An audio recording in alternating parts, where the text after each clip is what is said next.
Oo. Yan, yung mga ganun po. Okay. So, hindi ko na alam yan. But Oo. I suspect. Okay, kasi may mga iba na, di ba si Congressman Kiko Barsaga na filean ng sedition? Yes, pati si General Pokis po. Na-filean? Na-filean din po siya. Oo. Bakit? Ano ba sinabi ni General Pokis? It's really about Facebook posts. Now, I've read some of the posts and again, I am of the opinion that it's not seditious It's or not it's not seditious. inciting. Yes. Kasi meron naman pong mga kaso diyan, yung mga espuelas versus people, they define what inciting is, no? Oo. Which is yung parang riling up Oo. of the people to commit Yes. unlawful acts. Oo. Magandang araw mga kababayan. Ito na naman po ang News That Matters at ating panonoorin dito at tatalakayin itong interview ni Mike Defensor Santiago dito kay Attorney Jimmy Bondoc mga kababayan. Na kung pag-uusapan yung mga kaganapan dito sa rally dito sa ating bansa. Pero bago tayo magumpisa dito sa kwentuhan na to mga kababayan, makinig po muna tayo dito sa isang kanta na kung saan inialay nila ito sa ating bansa. At dito sa mga Duterte mga kababayan. Ito na po tayo. Bago tayo mag-umpisa dyan, huwag nyo munang kalimutan i-share, like, subscribe nang sa ganun. Updated po tayo dito kaganapan sa ating bansa. Ito na po tayo mga kababayan. Tumulak na po tayo dito sa video na to. Yan po yung mga kababayan natin, mga kababayan na kung saan mahal na mahal pa rin nila yung ating dating former President Tatay Digong na mahal na mahal. Maraming nagmamahal na katulad natin. Lalo na itong si VP Sara mga kababayan.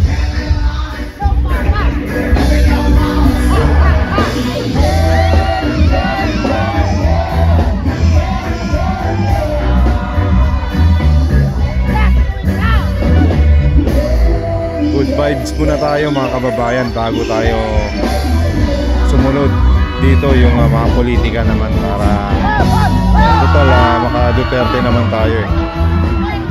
Total, sinusuportahan naman natin si VP Sara kaya pakinggan muna natin tong kanta na to. Good vibes po muna tayo. Pampabuenas.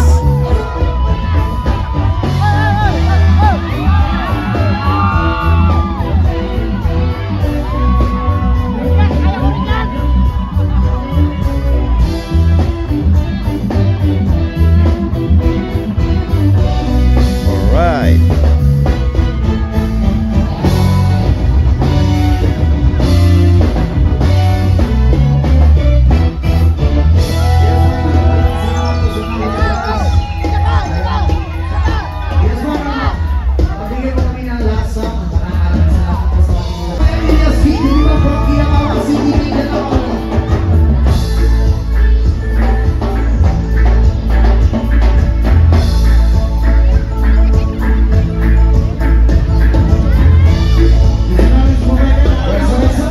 Excited na ba tayo sa pagbabago ng bansa natin mga kababayan?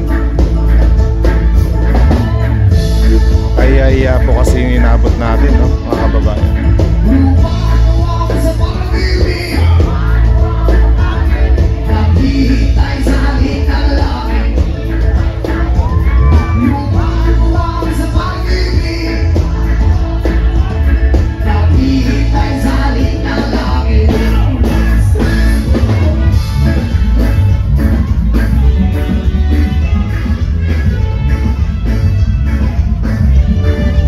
Hello mga kababayan, kumusta po kayo dyan? Ingat-ingat po kayo dyan sa mga kaguluhan dyan, yung mga trolls.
Pilipinas.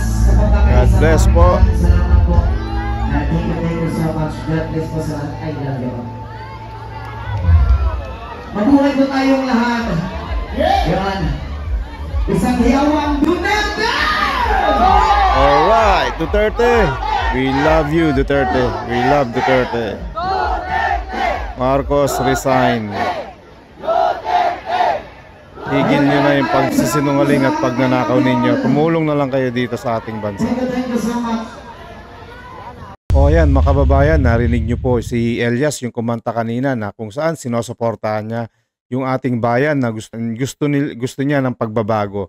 Yung kinanta po niya yun ay para dito sa ating bansa, mga kababayan, at dinededicate niya rin dito sa mga Duterte na kung saan alay niya tong kantang to kay Tatay Digong at kay VP Sara, mga kababayan. Eto na po tayo, pakinggan naman natin tong si Mike Defensor at saka si Attorney Jimmy Bondoc. Eto, mga kababayan, pakinggan naman natin tong interview dito ni Mike Defensor dito kay Attorney Jimmy Bondoc ng one of the legal spokesperson ng PDP Laban. Anong asahan natin ngayong hapon? Well, of course, this is obviously in connection with the INC rally at Luneta, Yes. Quirino. And ito po ay sabihin na natin the secular side, no, of that rally kasi that is obviously a prayer and religious rally, no. Yes. Pero ironically, nandito rin po yung other religious denominations, no. KOJC, JIL, Yes. INC. Hindi, tsaka iba-ibang grupo na rin. At na iba-ibang nandito. grupo. In fact, a former military, sir. That's no secret. That's been declared also. Yes, si UPI are composed of former military officials. Yes, yes. And nandito sila yung nagli-lead. Actually, ako din, no, bagamat in-interview ko si Attorney Jimmy, kasama rin ako dito sa Po. nakikiisa. Of course, of Yeah. course. Attorney Jimmy, anong tingin mo dito sa mga recent na mga developments sa issue nitong graft and corruption? I'm just as appalled as everyone, no. I mean, ang masakit po dito kasi some of the revelations have been open secrets, no, for a long time. Yes. Pero because of the power of slanting ng some media entities, Oo. nabiblur Yes. yung issues. Pero ngayon po, dahil medyo mabibigat na tao na po yung nagbitaw with Yes. their ascendancy, mas pinaniniwalaan tuloy ng tao. Nung bago yung saldi ko, when we were discussing all this, di ba ang umpisa pa lang mag-focus tayo dun sa corruption issue. Correct, correct. Tapos ngayon, parang iba na ang palalaw eh. Kahit ako, and in fact, ikaw, yung mga kasama natin, hindi na basta corruption eh, kundi talagang may pananagutan ang Pangulo ng Pilipinas dito sa nangyari. Well, you know, it's hard to talk about that without sounding political. Yeah. But I hope the people will believe me when I say, hindi po political ang atake ko dito. Ang sa akin po, justice po. Justice po sa karaniwan tao na obviously is suffering from the very systemic, no, na corruption. Organisado. Yeah, it's within the system. It's not just systematic eh. It's Oo. systemic, no, Oo. nasa loob ng mismong budget process. And itong paglabas si Saldi, ano yung, di ba, bukod sa systemic, ano yung nakita mo? Hindi, kasi obviously ang meron po siyang talagang very internal na knowledge on how it works. Kasi that's the problem in law, di ba? You have to prove evidence Yes, eh. yes. Ito po ang ebidensya, no? Yes. And how. So I think it is up now to the accused to at least refute it. Total, nasa parang investigation stage pa lang naman Yes. tayo, no? Wala pang tayo pinag-uusapan ng mga burden of Yes. proof, no? Ang pinag-uusapan natin dito, yung level ba ng veracity? Ako, Attorney Jimmy, medyo personal sa akin yung hindi personal, pero meron akong taya doon sa issue because yung kay Sergeant Orligo Tesa. Then nagulat ako, mismo si Saldi ko nagsasabi na, hindi, totoo yan, ito yung nangyari, ito yung delivery. Totoo po yan, Mike Defensor. I agree with you kasi nga po, itong si Orligo Tesa ay hindi niya naman itataya yung kanyang sarili at saka yung kanyang pamilya kundi wala hong katotohanan. At nanggaling na rin kay Saldi ko na mga kababayan na kung saan na hindi naman pipirmahan ng presidente yan kung hindi niya alam yung insertions na yan, yung corruption na nangyari sa bansa natin. Kasi ang presidente, siya ho talaga ang pipirma ng mga budget insertions natin. So, posibleng hindi niya alam. Kasi siya ang presidente, natural, ikaw ang pipirma ng mga budget natin. So, hindi pwedeng pinagkakailan ng palasyo na wala daw kinalaman yung ating presidente. This is all personal, Sir Mike. For me, no? I wouldn't be here if this were not personal. This hits home. Okay. Halimbawa, nung sinabi po nung isang video, no, sinabi, "Ma'am, we lost everything." 'Di ba? Nakita po niyo yun, yung lumulutang sa ano. Yung pagbabaha. Nag-i-English. Oo. Nag-i-English. Middle class na po yung tinatamaan. Oo. Hindi na po ito yung kala natin dating tinatamaan lang na nasalanta sa bagyo dahil they're in shanties. These are middle class people. Oo. Now, sila Orly Gutesa, yung sinabi nila, clear as day. Oo. Tapos biglang dinibunk. Pero Oo. ito na po, bine-verify na po na, ni mismong Zaldico Ni Zaldico. against his own interest. Tama. So Tama. I think we should at least investigate it. Okay, may binanggit ka dito kanina, Attorney Jimmy, dito sa rally na to, meron naging understanding ang UPI. Tsaka QCPD. Okay, so UPI, United People's Initiative, no, sila General ano yan, Pokis. Yes, sir. At saka yung QCPD, Quezon City Police. Yes, sir. Okay, ano naging usapan?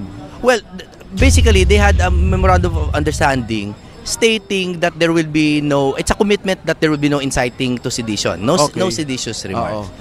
Ang As a sa- lawyer, anong pananaw mo dyan? Well, alam mo, ang mga abogado, they're free to make doubly sure that the laws are followed. Pero Yes. nandiyan naman po ang revised penal code. So, hindi naman kailangan siguro yon. But I suppose, Even without an understanding. even without understanding, batas yan eh. Batas yan. Pero I suppose there are also provisions there. I speculate, no? On ano ba yung aming saklaw na or kanilang saklaw na area. Halimbawa, White Plains ba ang pananagutan namin? Oo. Yan, yung mga ganun po. Okay. So, hindi ko na alam yan. But Oo. I suspect. Okay, kasi may mga iba na, di ba si Congressman Kiko Barsaga na file ng sedition? Yes, pati si General Pokis po. Na-filean. Na-filean din po siya. Oo. Bakit? Ano ba sinabi ni General Pokis? It's really about Facebook posts.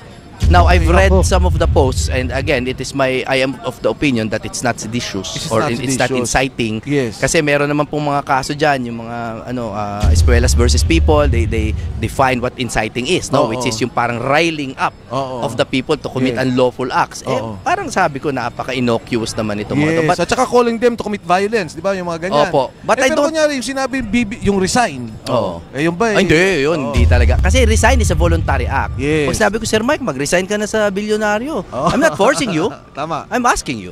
Tama. No, so, wala po yun. So, ito, Tama nga naman sinabi ni Attorney Bondok, mga kababayan, di ba? Kung wala naman silang magagawa kung sinisigaw natin ng ating BBM resign. Sinasabi lang naman natin yun, galing sa puso natin. Pinaparesign na natin siya. Nasa sa kanya naman talaga eh. Kasi kahit na kung sabihin natin resign, kung ayaw niya, makapal talaga yung kanyang pagmumukha, pinangangalandakan niya talaga na wala siyang kasalanan, wala ho tayong magagawa. Kaya nga tayo nandito, nagsama-sama, nagkakaroon ng protesta para manawagan dito sa ating gobyerno na bumaba na po sila sa pwesto nila. Na wag na nilang pilitin kung di nila kaya dahil lalo lang nagkakagulo yung bansa natin. Attorney Jimmy, balik tayo dito sa preparations. Ano ang oras na magdadatingan na yung mga tao? More or less. Actually, nandyan na sila, sir. As you meron na. you Yes. observed, Yes. siyempre, mainit eh. Mainit. No? Tsaka Oo. isa pa, we've set up late because that's what the permits allow us only. So, medyo Okay. mabagal ang setup. Oh. Okay, pero dadating. Yeah. So, Attorney Jimmy, take this opportunity, yung ating mga kasama, yung mga nanonood, para imbitahin yung ating mga kababayan. Mga kababayan, it's very hard for you to believe siguro someone like me. I have been partisan for a long time, but this is not a partisan event. This is open to the public if you want to express your concerns about our government. Tsaka pwede naman po kayong makiisa at tingnan ninyo kung palagay nyo ba walang kwenta to, umuwi po kayo. Pero kung palagay nyo po this is a real open and public discussion about our current affairs, I suggest you join us because I have a feeling that history is being written as of this moment. So you're welcome, whatever color, wala pong problema yan. Pumunta po kayo dito, you will be well taken care of. We are guarded by the good police and the good AFP. So welcome, come here. Let's change our government together. Maraming salamat, Attorney Jimmy Bondok. Nandito po kami. Ako, hindi lang nag-interview, pero nakikisa sa ating mga taong bayan dito sa laban sa korupsyon, yung ating paniniwala na kailangan talaga magbago yung ating bansa. Thank you, Attorney Jimmy. Maraming salamat. Mabuhay kayo, sir, sa Mabuhay po kayo. bilyonaryo. Maraming salamat po Sir Mike and Attorney Jimmy Bondok na kung saan talagang may karapatan po talaga lahat ng tao na pumunta dyan. Ang issue dyan is yung corruption ng ating bansa at yung gobyerno natin. Ang layunin po natin dito sa kilos protesta ay i-express yung ating nararamdaman dito sa ating gobyerno. Kahit na anong gawin nila, nawawala na tayong pag-asa kasi nga puro paglilis yung ginagawa nila. Ito po yung chance natin na ipakita dito sa ating gobyerno yung karapatan natin. Tsaka marami po naman na mga tao dyan at masaya po dyan. Wala namang kaguluhan dyan. Ang manggugulo lang siguro dyan yung mga binayaran ng ating gobyerno para guluhin itong ating mga nagpo-protesta dyan. Dalawa lang naman ang mag-aaway dyan, pro at anti. So mga kababayan, nasa sa atin na po yan, opinion po natin kung ano yung gustuhin natin, magagawa natin kasi meron tayong freedom para mamili mga kababayan, di ba? O hanggang dito na lang muna tayo mga kababayan. Maraming salamat po. Ito po ang News That Matters. Huwag niyong kalimutan i-share, like at subscribe nang sa ganun updated tayo sa mga balita at kaganapan dito sa ating bansa. Mag-iingat po kayo palagi and God bless.